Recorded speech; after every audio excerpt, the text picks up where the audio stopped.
9 things that we learned in week 1, and if they're going to continue going into week 2 and beyond. We're going to talk about stuff like rookie running back. Is Garrett Wilson all right with Zach Wilson now back at the helm in New York? And is Zeke going to hurt Rhamondre? We're going to get into all of that. Let's go. Bryce, rookie running backs. Hot topics in the offseason. You and I have talked quite a bit about a couple of these guys that we're going to talk about. But I think we need to throw out a reminder to the public that rookie running backs, for the most part, you've got your Bijans that are heavily involved, are going to take time to get touches and get on the field ahead of their veteran counterparts. We have a few to talk about after week 1. First up on that list is Jahmyr Gibbs. He only had 19 snaps. He only ended up with 9 touches. 7 of those were rushing attempts for 42 yards. He had 2 targets for 18 yards on the 2 receptions. But how long do you think the Lions can keep him off the field and continue to give Montgomery, who was, I believe, 5th in the league in snap count at running back, how long can they keep that up? Because for me, it was clear that Gibbs just looked like the better running back. It was clear that Gibbs was the better running back on that field. Dude looks and smells everything like Alvin Kamara. I mean, he has the same type of role. The thing is, if you watched anything I talked about this offseason with Jahmyr Gibbs, this is what I was afraid of. I was afraid of how Dan Campbell would run that offense with David Montgomery, using a true runner more in running situations and using Jahmyr Gibbs as more of like your versatile, you're a guy that can line up in the slot, you're passing down back, things like that. So I don't know when we see a change. I mean, it's not like David Montgomery did bad. He wasn't great by any means necessary, but we saw Dan Campbell do this last year with Jamal Williams and DeAndre Swift. And I think obviously both Jahmyr Gibbs and David Montgomery are better than those respective counterparts, but it just seems like that's the way this offense is going to run. But with how talented Jahmyr Gibbs is, I think we're going to see a lot more of both running backs on the field. He's got to be on the field more than 19 snaps. He needs to be out there over 60% of their offensive snaps because he's just a game-changing back. So I do look to see him get more touches. I don't see him being maybe as valuable as a guy like Bijan Robinson this year, but he's a clear number 2 rookie running back in this draft class after what we saw week 1 so far. Yeah, for me, the Lions have to make that change immediately. I mean, you watch him and you watch Montgomery, and there is just a significant amount of juice that Gibbs brings over Montgomery that helps this offense. He is a violent runner, too. You were talking about Alvin Kamara. He's a good runner, but I think Gibbs is going to be a better runner. I think he's violent. But he's so fast and he gets that edge and that boy can go. I think Detroit, if they want to continue having success in the run game like they did last year, even though they used multiple backs, Gibbs has to be the lead back. Now, Montgomery's not going to go anywhere. He's Campbell's type of guy. He's tough, hard-nosed guy. He's going to continue to get touches, but Gibbs needs to be the lead back and Montgomery needs to be the guy that, comes in for the hard yards. And that's where I think, Montgomery's probably not going to relinquish the goal line opportunities. He'll probably get the bulk of those throughout the whole season. The nice thing is we see 9 touches, 8 fantasy points, and it wasn't like great. He didn't break any huge plays. So even if they get him into that, 12 to 14 touch range, he's probably going to be a startable running back this season. Next up is Zach Charbonnet up in Seattle. This guy only got 12 snaps, so he got 7 less than Gibbs, only had 3 rushing attempts, no targets, only 11 yards, 1.1 fantasy points. Kenneth Walker looked all right. He looked like Kenneth Walker of last year, but you and I have both been on Charbs as a guy that we think is potentially the better back in this backfield all the way around. But they chose not to use him a lot in week 1, which is not something that is surprising. We talked about this over the weekend on the live shows. Kenneth Walker only had like 24 touches in the first 4 weeks of last season with DeAndre Swift ahead of him. So it's not like it's abnormal for Seattle to do this. But how long do you think it takes for him to get acclimated and get some more touches, because this is a guy that I think will be able to be starting in the next few weeks. Yeah, that offense looked horrible this past week. I'm not looking too much into it. Kenneth Walker was productive in his touches, which doesn't really help us Zach Charbonnet truthers here in the short term. But I've got faith in the long term that he'll be more involved in that offense. Kenneth Walker did average about 5.3 yards per carry, and he saw 5 targets. So he was involved both in the run and pass game. But if we know Pete Carroll, he's going to have to run that offense through their strong run game. And we've already seen in Kenneth Walker's short NFL career just last year that he's not as durable as we'd like to see. He's already been injury prone so far.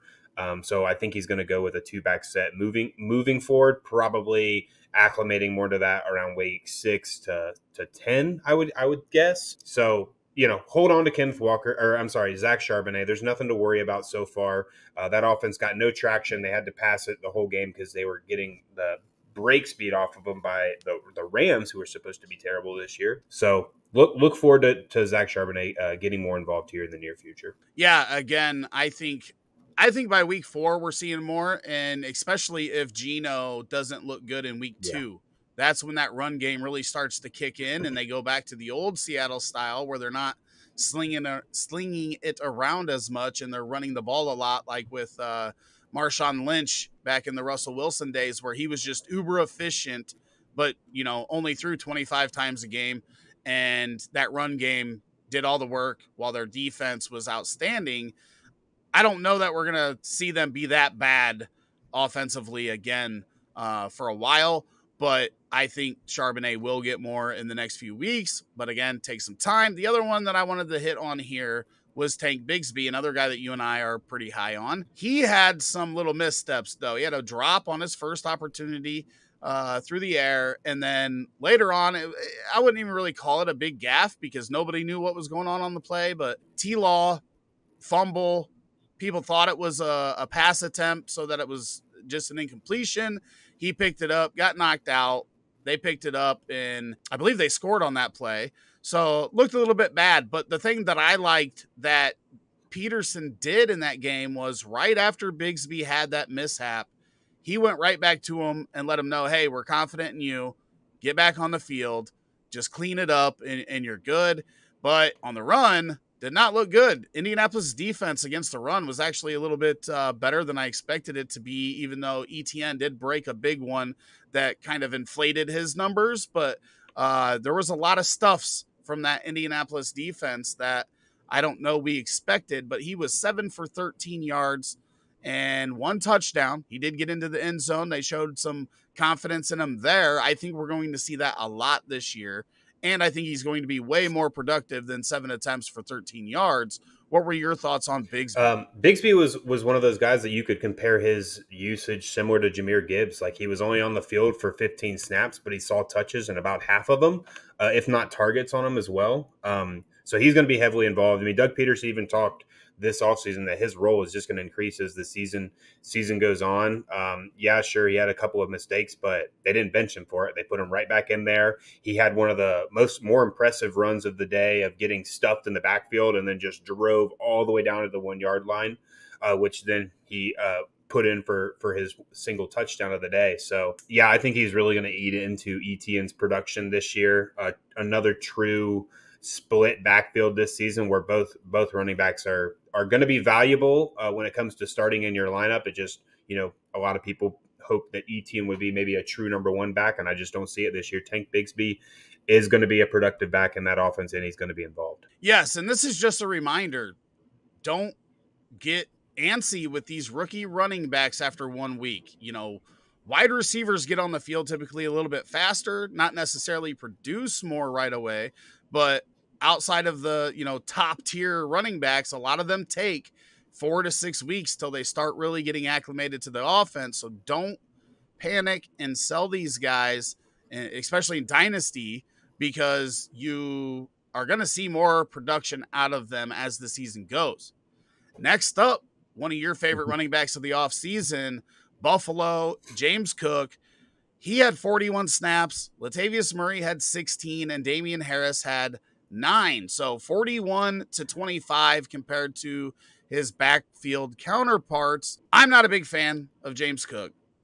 I don't know that this continues throughout the season, but you're very, very high on him. So what did we learn about James Cook in week 1 against the Jets?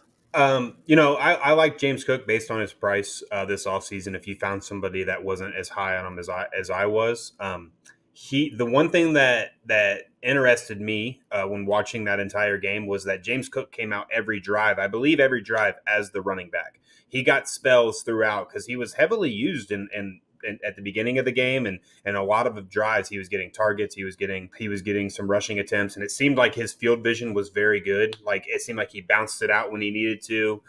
He cut it inside and stayed inside when he needed to as well. It's just that Jets defense is going to be one of the best this year. So there wasn't much room for running the ball in general. As you can see, the whole team struggled. Both running and passing the ball. So against a really, really stout defense, that's well-rounded. I just liked his usage because I, like most people that were kind of high on him, did have that fear in the back of my mind that maybe Damien Harris will be utilized more than I would like to see, and I just didn't see that. I will say the only thing I'm going to hold a caveat is that we didn't see the Buffalo Bills in the red zone. I don't think at all. If they were, it was the one time they scored a touchdown. So I didn't see him inside the 5 or 10 yard line. So I didn't see if Damien Harris would be that goal line back or if they would keep James Cook. But there were some short yardage third downs where they gave James Cook the ball over Damien Harris, which I was surprised to see. So I just like the usage. He saw 16 touches in week 1, and it was a close game where they just couldn't get much offensive traction. If he can get 15 plus touches on a weekly basis, I really like him as a running back too in your fantasy lineups. Yeah, for me, I've just never really been a big fan. I felt like he was living off of the Cook name, and I just got to see it a little bit more. I have no problem if I'm wrong, admitting that I'm wrong. I just got to see it for a little bit longer. 1 week with that backfield, with what they do, the way that offense ran. I just don't know what that's going to be and what that's going to be in the future. It does look like he is going to be the lead back, but if they're going to continue using all 3 of these guys, then that muddies the water for me. Even though he was 41 snaps to the 25 for the other 2 combined, I don't know that he's good enough to make up if he's only getting 55% of the opportunities long-term. But if I'm wrong on that, I will gladly admit that I'm wrong. Next up, one of my favorite off-season darlings, Tyler Allgeier. He's not just a handcuff. I think that's pretty clear. We're looking at an Atlanta Falcons offense that is going to try to throw 25 or less times a game and run the ball 40 to 45 times a game. That's what they want to do. They want to smack you in the mouth, and Tyler Allgeier will smack you in the mouth. What did you like what you've seen out of him? I will just, before you answer that, say Bijan, 33 snaps. Allgeier, 29 snaps. I think this is going to be closer to, a 55-45 split than most people thought in the offseason. And I even said that the only thing I thought could keep Bijan from a top 12 running back rookie season was the fact they were going to use multiple backs just like they did last year when Tyler Allgeier was clearly the best runner. They still used multiples, but he's a 1,000-yard rusher from his rookie year and had basically a 52-48 snap share with Bijan. What do you think about Allgeier? And we're not going to badmouth Bijan at all because he was electric, but is this guy going to continue to get used this much throughout the season? I would imagine so, as long as the Falcons can keep games within a score or two. I'll be honest, I'm one of the people that kind of just put him on the back burner of people I've just forgotten, kind of wrote off to not be as nearly as productive.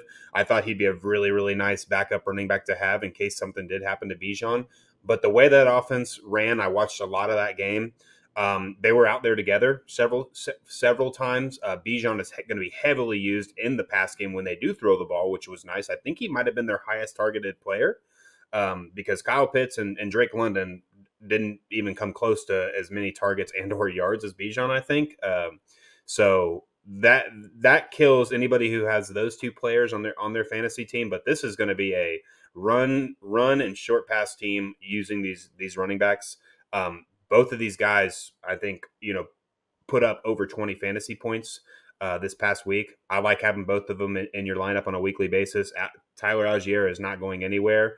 And he has earned the right to get the ball as many times as he did on Sunday. I think we're going to continue seeing a similar usage out of that backfield moving forward, which keeps both guys at a pretty good value. As a guy that owns Bijan, I don't hate it because I don't want to see my rookie running back that I have a franchise guy being used and abused in year one. If he can get 20 points week in and week out with 6 receptions, he gets 12 or so carries, then so be it.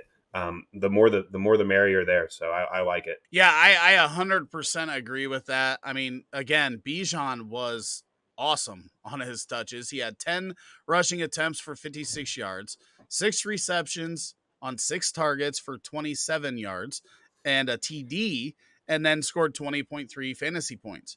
Allgeier had 15 attempts, 75 yards, 2 touchdowns, 3 targets, 3 receptions for 19 yards. So 8 of the attempts in the pass game went to the running backs, these 2 running backs. London had 1 target, 0, put up a goose egger in week 1. So they're going to run the ball a lot. They're going to smack you in the mouth. And Tyler Allgeier is going to be a big part of that. And if he is on your waiver wire and you haven't picked him up and nobody's picked him up and they think it's just a fluke, it's not. Tyler Allgeier is going to be heavily involved for the Atlanta Falcons, and he's going to be pretty damn good in fantasy, I think.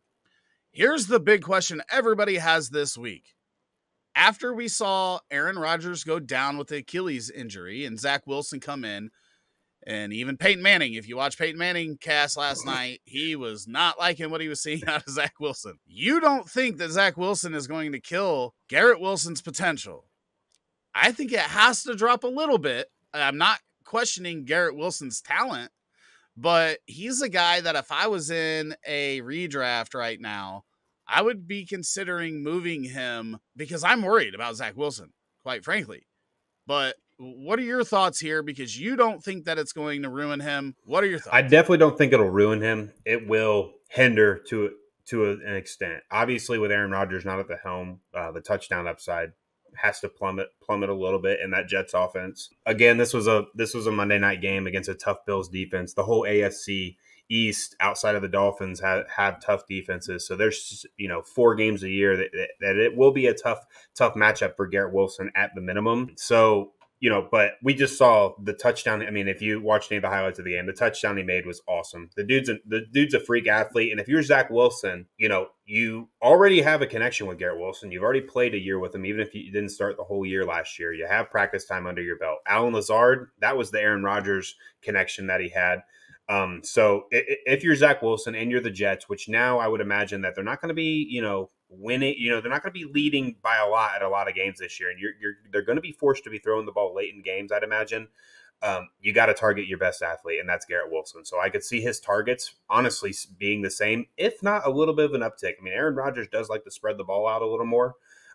So I just like the volume that Garrett Wilson is going to see this year, even with Zach Wilson at the helm. Just the touchdown upside would be the only concern for me that does go down. I still want to keep him in my redraft formats. Definitely going to be targeting him in dynasties if I can. It's to some people that may have more concern than others. Listen, I love Garrett Wilson. I love the talent. I was adamant all off season that Garrett Wilson after this season would be right in that Chase Jefferson range at the top of the wide receiver dynasty value charts, right? And the big issue for me is that I don't think this Jets offense moves the ball enough to retain the amount of targets that I thought Garrett Wilson was going to get. I don't think Zach Wilson can move the ball like Aaron Rodgers. I do think that he's going to have to rely on Garrett Wilson, but he has to be a lot better than we've seen in the past to move that offense. Now, that does change significantly. There's already been rumors, obviously, Jets, you see Tom Brady in Jets jerseys now. And, I seen somebody on Twitter talking about if Minnesota struggles, do they trade Kirk Cousins to the Jets? So there's options for them to go out potentially and add a quarterback to replace Wilson if he hasn't improved from the past. So there is light at the end of the tunnel. Garrett Wilson, obviously, great wide receiver. I'm not as confident that Zach Wilson in this offense will be nearly as productive, and that hurts the upside of Garrett Wilson. And that scares me a little bit in redraft. In Dynasty, I would definitely be trying to, if there's a competitor that has Garrett Wilson on their team and you can, make a deal for him now before week 2 starts, or, if they have a rough week 2 before week 3, I would definitely be looking into that 100%. All right. I'm going to have to eat crow on this. I've put out shorts. I've talked about it all weekend on the lives. I was very, very high on Cam Akers going into this season. I thought that he had got himself out of the doghouse, came in great shape, was dominant down the second half of last season, and he comes in and gets out-snapped 53-28 by Kyren Williams. He did have more rushing attempts. He had 22 rushing attempts on those 28 snaps, but only 29 yards. He did get into the end zone for 8.9 fantasy points, but Kyren Williams had the 6th most running back snaps in the entire league in week 1. He had 15 attempts, 52 yards, 2 touchdowns, 2 targets, didn't catch any of them, but scored 17.4 fantasy points. Is this what we're going to see? Because I believe you were high on Cam Akers too this weekend. Is this what we're going to see? And has Cam Akers lost that? Because I didn't think he had any competition. I figured Kyren and Zach Evans maybe would get some touches over the course of the season, but to get out-snapped right out the gate, 53-28, very worrisome for us Cam Akers truthers heading into 2023 week 2. Yeah, it appears that Sean McVay and the Rams have now become the new Bill Belichick and the Patriots when it comes to figuring out the running back position. I mean, this came out of really nowhere. I mean, our man Rob Sullivan called this, perfectly on Sunday. He did. Said, I've been hearing things about Kyren Williams, and I did like Kyren Williams coming out of college. I think he went to Notre Dame, and I thought he looked explosive. And I will say, I mean, I watched a decent amount of that game as well, and Cam Akers got a lot of garbage time rushes where they knew they were running the ball, which hurt his PPR, hurt his yards per carry average like crazy because he ended up with 22 carries. If you told me Cam Akers got 22 carries, I'd be like, oh, cool, that's exactly what I expected to see. But then you look at the snap percentage and count and the way that game was constructed. Don't let it confuse you. Those carries were in garbage time where the game was basically over. I would imagine at this point that Sean McVay just maybe doesn't like Cam Akers that much. Or maybe Kyren Williams is just better than him. Even though it seems like when that team is doing terrible, prime time Cam Akers comes out. But when that team's winning and doing well, Cam Akers is nowhere to be found, which is extremely, extremely strange. I think at this point, I really just hope to see him in a new situation. I think the back to own in LA is Kyren Williams. Yeah, I can't argue with any of it. And like I said at the beginning with James Cook, we're going to be wrong, right? And this was probably my biggest miss from week 1 was how much I loved Cam Akers heading into the season. And again, it's week 1. That could flip and change. But we've got another backfield in Philly that the writing was on the wall. It was obvious to everybody. Like they told us, but nobody wanted to believe it, that Kenneth Gainwell was the lead back in Philly. And it was clear. He had 41 snaps, DeAndre Swift only 19. Kenneth Gainwell had 14 attempts plus 4 receptions, so 18 touches to DeAndre Swift's 2 touches. He had 1 rushing attempt for 3 yards, 2 targets, 1 reception for 1.3 fantasy points. Gainwell didn't blow it out of the water fantasy-wise. He only scored 11.4, but the usage, it shows us. It's exactly what they told us in the preseason. Gainwell is their guy to start the season. Do you think that holds, or does Swift get more involved?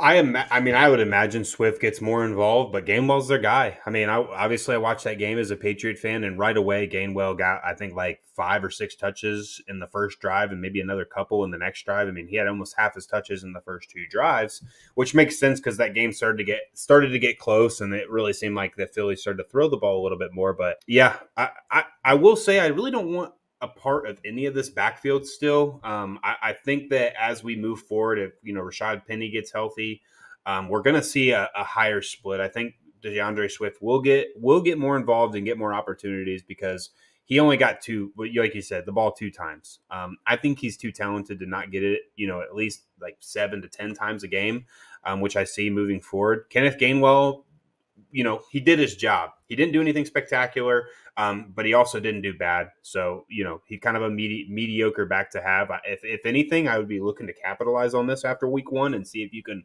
sell him for an inflated price. But again, just like Kyren Williams, I think Kenneth Gainwell is the back to own in Philly, if any of them. Yeah, and for me, it's at some point you just have to take what the teams give you, right? Like the Lions showed us last year that they didn't value him that much highly over Jamal Williams. Then they traded him, and it wasn't very expensive for Philly to acquire him. And then he got to Philly, and then they showed us in preseason that him and Penny were getting action in the preseason games while Boston Scott and Kenneth Gainwell were, not dressing for the games because they were the guys. And they came out in week 1 and showed us maybe Swift's just not the guy that people thought he was coming out.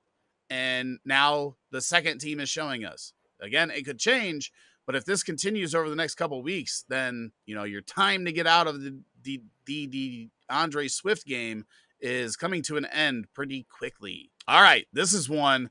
You and I have always been big proponents of Tyreek Hill. You hated when he went to Miami because you love Jalen Waddle as well. We've found out over the course of the last 2 years, if Tua is playing, both of those guys can be valuable at the same time. But holy hell, Tyreek Hill is a monster.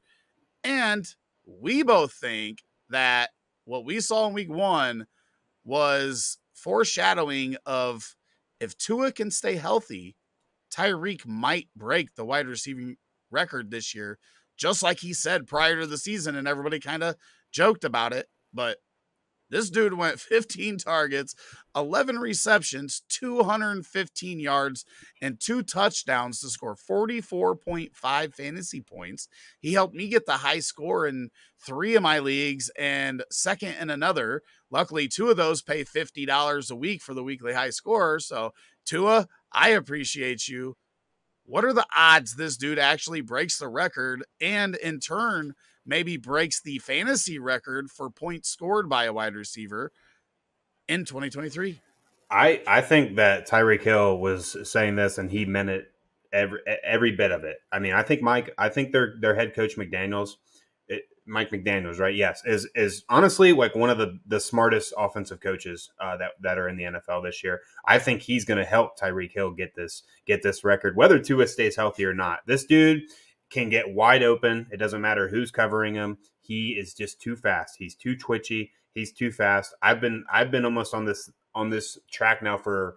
I said if he goes on this path of even getting over 16 to 1,800 yards this year, that Tyreek Hill's got to be in the conversation of one of the greatest of all times. Because I know he doesn't have the typical build of like one of the greats like Jerry Rice, Randy Moss, Calvin Johnson, but this dude is by far faster, and he gets way more wide open than any of those guys. His route running is impeccable. I think that Tyreek Hill is going to be a league winner this year. I think he's going to average over 25 fantasy points a week. It's a la Cooper Kupp a couple of years ago, maybe even with a little bit of a boost. I think it might hurt Jalen Waddle this year because it's going to be hard for Tua to throw over 2,000 yards to Tyreek Hill and Waddle get his as well. But nonetheless, I still like both of them value-wise. But Tyreek Hill is going to be – I'm very confident he's going to be wide receiver 1 in fantasy this year with only Jefferson nipping at his heels. Yeah, and again, it'll depend on the backup play if Tua does miss time. But, you were talking about the greatest of all time. He's more in the Antonio Brown-like build and comp than he is those big guys that you had talked about. And we'd be talking about Antonio Brown as one of the greatest wide receivers ever if he didn't do everything he did after he left Pittsburgh. But you're right. Tyreek Hill is the dude. And could you imagine if he was playing with Patrick Mahomes right now? He would have. Yeah. I think leaving Kansas City helps his reputation as a wide receiver, though, because everyone would have said, well, he had Mahomes. Yep. Well, he had Mahomes. Everyone said when he goes to Tua, his value is going to plummet. It has gone up. Yep. Like it is increased significantly since he's been on the Dolphins. Now he's going to track to have his 2 best years with Tua and the Dolphins. And I think he even said it. The one thing about being on Kansas City is there was just games he wasn't getting targets and he thought he should. There's not going to be games like that in Miami. He's going to get targets. every single game. Yep. And if they can't get him open in the pass game, they'll do an end around and they'll work him into that offense one way or the other to try to open stuff up for him and keep people guessing. You're right. Daniels is awesome when it comes to the offense. And I hope Tua stays healthy just so we can see what Miami's offense as a whole can do for an entire season, because we saw glimpses of it last year. We saw glimpses of it this week. Now, let's keep Tua healthy and watch this team go, man. Fun offense. Love watching fun offenses. All right. We're on to number 7. Calvin Ridley is back, and I bet he bet on himself to have a big game in week 1. Yeah, absolutely. That's good. I mean, 8 receptions, 101 yards, and a touchdown. He started the game off really, really hot. Definitely cooled down the second half. But man, you know, I've been preaching to the choir, or, you know, anybody that said that he's not going to have a good year, or he's not a true wide receiver 1. I'm just like, what were you watching prior to him, you know, before his suspension and stuff? And I said, I get it. I want to see it first, because 2 years off of football is tough. We've seen it now with Deshaun Watson, where, you know, he comes in rusty and maybe not looking the best. But still, those athletes, as long as they're staying in shape and working, I mean, his route running isn't going to get worse. He'll just get a little bit slower, which good route running, you know, combats a speed of a receiver. So Calvin Ridley is a true number 1 receiver for the Jaguars, and we saw it in week 1, and I think we're definitely going to continue to see it moving forward this season. Yeah, he definitely hasn't slowed down. He looked so quick. He looked great. You know, I was on that same bandwagon with you. Calvin Ridley was one of my favorite targets in the offseason. I got him in a couple spots, and he ddid not disappoint. And T-Law didn't even look his best either. Right. But, you know, that's something we're going to talk about a little bit, but about quarterbacks in week 1. But I have a couple questions while we're on the topic of Calvin Ridley, because I think it's just there's no denying how good he is at this point, and that he is back, and the years off didn't strip him of his talent that he clearly has. But what happens with Zay Jones and Christian Kirk? Because a lot of us thought Zay Jones was the one that was going to get hurt the most by this acquisition, but he actually led all the wide receivers in snaps with 62, and Christian Kirk only had 42. Zay Jones had 7 targets, 5 receptions, 55 yards, and a really sick touchdown catch for 16.5 fantasy points. And Christian Kirk had 3 targets with only 1 reception for 9 yards and 1.9. Is that what we're going to see behind Calvin Ridley for the Jaguars? Because whoever's that number 2 receiver there is valuable, and whoever's the number 3 could be hurt, because we saw Evan Ingram heavily used in week 1 as well. So is Zay Jones' week 1 performance with Calvin Ridley's fool's gold, or has he leaped Christian Kirk as T-Law's second favorite wide receiver on this team? This is one I'm going to pump the brakes on. I don't know on this one. This is something I'm going to have to see for a couple of weeks. Maybe, you know, by week 3, I would have a definitive opinion on this. But it wouldn't surprise me if Calvin Ridley puts up a similar stat line this next Sunday, and the roles are reversed between Christian Kirk and Zay Jones. Zay Jones has absolutely looked extremely impressive. He's really come into his own with this Jaguars team, been somewhat of a journeyman early in his career, and it seems like he found a home, and he's taken every bit of advantage of it with his probably the best quarterback play as a true passer with Trevor Lawrence at the helm. So let's ask this question again, maybe after week 2 or even after week 3, I want to see a pattern before I make this judgment. Because like I said, it wouldn't surprise me if we see the roles reversed between Christian Kirk and Zay Jones this upcoming Sunday. Well, if you're watching and you have an opinion on which one of these guys is going to end up the number 2, drop that in the comments and we'll chat about it down there. This is one that was a hot topic over the last few weeks of the offseason. The New England Patriots decided to bring in Ezekiel Elliott. Everybody lost their collective minds because Rhamondre was pegged as a top 12 running back going into the season, and people thought that this was going to hurt him. Now, not that it doesn't hurt him a little bit, but I think it's pretty clear. Rhamondre Stevenson was number 1 in the entire NFL in running back snaps with CMC. Him and CMC both had 58 snaps. He had 12 rushing attempts, 25 yards, 6 targets, 6 receptions, 64 yards, and 14.9 fantasy points. Zeke, on the other hand, had 30 less snaps, so he is involved, but 28 snaps, 7 attempts, 29 yards, 1 fumble, 7 targets, which I think is the big surprise here, 5 receptions for only 14 yards and 7.3 fantasy points. You're the Patriots guy. You know this. There's 2 arguments to be made here, right? Zeke got that many touches because Rhamondre was ill leading up to the game, or it's Zeke's first game. He's going to get more touches and bridge that gap. Which is it going to be? Is Rhamondre the commanding leader in this running back backfield? Or is it going to get messy like we are used to from New England? Rhamondre is going to be the main back in that backfield. I do think that him being sick a couple, possibly the day of the game and then the days prior led to an increased workload for Zeke Elliott. I was still surprised to see how much he was involved, especially in that pass game, like the rest of us.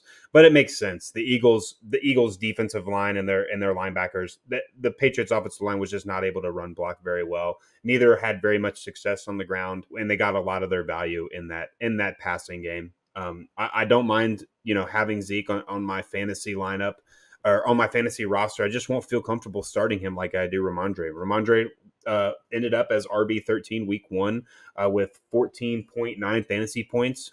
I understand he got a lot of those, near the end of the game where they were passing the ball, but the Patriots are going to be passing the ball a lot this year. They're probably not going to be outscoring a lot of their opponents. I will say as a fan, their offense did look significantly more impressive than I expected, especially against the Eagles offense, actually outproducing the Eagles offense week 1, which is nice to see, but nonetheless, they didn't get it done when it mattered most. But Rhamondre is the guy to own. If anything, we see Zeke getting targets. That should be an indicator that it doesn't matter who's in that backfield, they're going to get targets. And Rhamondre is much better receiving back than Zeke. I liked a lot of the short screen games and things like that. Expect to see more of that this year. Rhamondre is still going to be a very effective back because of that PPR usage. I agree 100%. And on your note of, the Patriots offense looking better than the Phillies offense, our last little tidbit of the day is that it's only week 1. Do not get crazy. There's been a lot of stuff that we saw in week 1 that just isn't going to be the norm, right? These, we typically think most of these are going to be the norm for the season, but there's a lot of stuff that we just don't know. We could have hit on Puka and Tutu for the Rams, right? Is that going to continue? I got to see that a little bit more. They did look great in week 1. We saw some bad quarterback play. My boy Justin Fields is getting freaking torched all over the internet for how bad he is. And he wasn't even the worst quarterback. And there were some really bad performances. And he, to be clear, Justin Fields has to play better. I want to make that clear. I've been in many arguments over the past 2 days with Bears fans that Justin Fields missed guys downfield. They want to call everything a screen. And I'm like, no, he didn't hit his guys when they were open. There's at least 4 plays that I saw where he should have thrown downfield. So I'm not letting him off the hook at all. But Joe Burrow had 82 passing yards. It was a monsoon, Rick. 82. It was a monsoon. I understand it was raining. Justin Fields had a 50-yard pass last year against San Francisco. I agree. In a monsoon in week 1. I agree. So it did not look good. 14 for 31, 45.2% completion percentage. And this is the guy that's got the highest completion percentage in NFL history right now. But he's not the only one. Josh Allen was 29 for 41. So he had a 70.7% completion percentage, 236 yards, threw a touchdown, but he had 3 interceptions and a fumble lost. Only scored 12 fantasy points. Dak Prescott was 13 for 24, only 54.2%, 143 yards for 6.3 fantasy points. Now, they didn't really need him. All they needed was their defense the other day because Giants didn't score a point, and the Dallas defense was the second highest scoring team or player in PPR leagues behind Tyreek Hill. So they didn't need Dak. But Patrick Mahomes didn't even look great, right? There were times where T-Law didn't look great, and Herbert had some times where he didn't look great. It's week 1. These guys don't play a lot in the preseason. There's other guys that looked great in week 1 that maybe their counterpart, right? Maybe the cornerback on them didn't play in the preseason and they looked great. It's week 1. So what do you want to tell people about week 1? Like what is your note to them? Relax. This is a journey. Okay, week 1 is a small sample size. Let's wait till we see some patterns before we start freaking out. Give it to week 3 or 4 before we start making, okay, this is how this season is going to go for these players. Now I need to take action. Right now, don't sell players cheap. If anything, go buy players cheap. So that's what you got to do. You just got to chill out. Wait until we start to see a pattern. It's just 1 week. Buy low, sell high. That's what you want to do. Don't, I seen somebody in the Facebook group today ask about dropping Quentin Johnston in a dynasty league to pick up somebody that had a big week. And I can't remember exactly. It was running backs. It may have been Kyren Williams. And I said, what are you doing? Like, you just used a first round draft pick on this guy. If you want to get that running back and you want to make room, somebody's probably still believing in Quentin Johnston. And if Mike Williams' injury is going to last, then they may be a little bit higher on him right now. Go try to trade him for a 2024 first and open up that space to pick up that running back if you need help at running back and you're deep at wide receiver. And I'm not even a Quentin Johnston fan, right? But that's the type of stuff you want to be thinking of. If you want to make the room, don't drop these guys that you used a lot of capital on. Be patient. Make the right moves. Don't blow something up. We'll see you in week 2.